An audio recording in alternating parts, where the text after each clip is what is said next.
آپ کو اب تک پتہ چل چکا ہوگا کہ وینزویلا پر حملہ کیوں کیا گیا، وہاں پہ رجیم چینج کیوں کیا گیا۔ اس لیے کہ وینزویلا اور ایران کے آپس میں بہت قریبی تعلقات پیدا ہو گئے تھے۔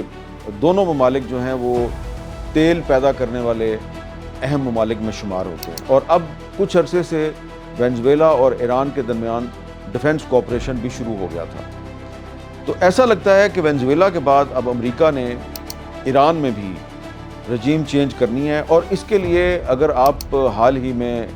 اسرائیلی وزیر اعظم نیتن یاہو کے کچھ بیانات کا جائزہ لیں تو بہت آسانی سے سمجھ آتی ہے کہ اسرائیل اور امریکہ دونوں مل کر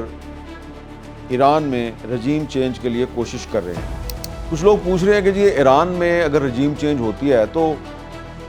ریپلیسمنٹ کون ہے، یعنی کہ ایران کا حامد کرزئی کون ہوگا۔ یہ حامد کرزئی کا لفظ جو ہے وہ ایک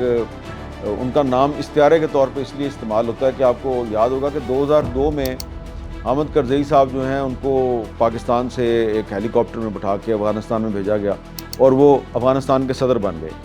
تو اب پوچھا جا رہا ہے کہ ایران کا حامد کرزئی کون ہوگا، کون سا آدمی ہے جس کو ہیلی کاپٹر یا ہوائی جہاز میں بٹھا کر ایران بھیجا جائے گا اور وہ جناب رجیم چینج کے بعد وہاں کا سربراہ بن جائے گا۔ لگتا یہ ہے کہ امریکہ نے اور اسرائیل نے ان دونوں نے وہیں پہ ایران کے اندر ہی کوئی جو سبسٹیچیوٹ ہے، کوئی متبادل جو ہے اس کو تلاش کر لیا، کیونکہ جو سابق شاہ ایران کے ایک برخوردار ہیں رضا پہلوی، وہ باہر سے بیٹھ کر جو بیانات دے رہے ہیں اور وہ شکریہ ادا کر رہے ہیں ڈونلڈ ٹرمپ کا کہ آپ کا بہت شکریہ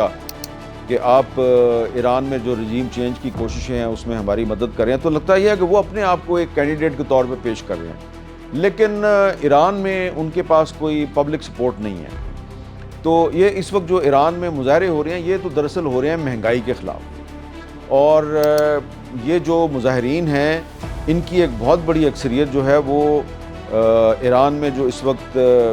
حکومت کی پالیسیاں ہیں اس سے کافی ناراض نظر آتے ہیں۔ لیکن ہم یہ نہیں کہہ سکتے کہ یہ اگر امریکہ اور اسرائیل کی مدد سے وہاں پہ کوئی رجیم چینج ہوتی ہے تو یہ اس کو بھی ویلکم کہیں گے، یہ اس کی بھی حمایت کریں گے۔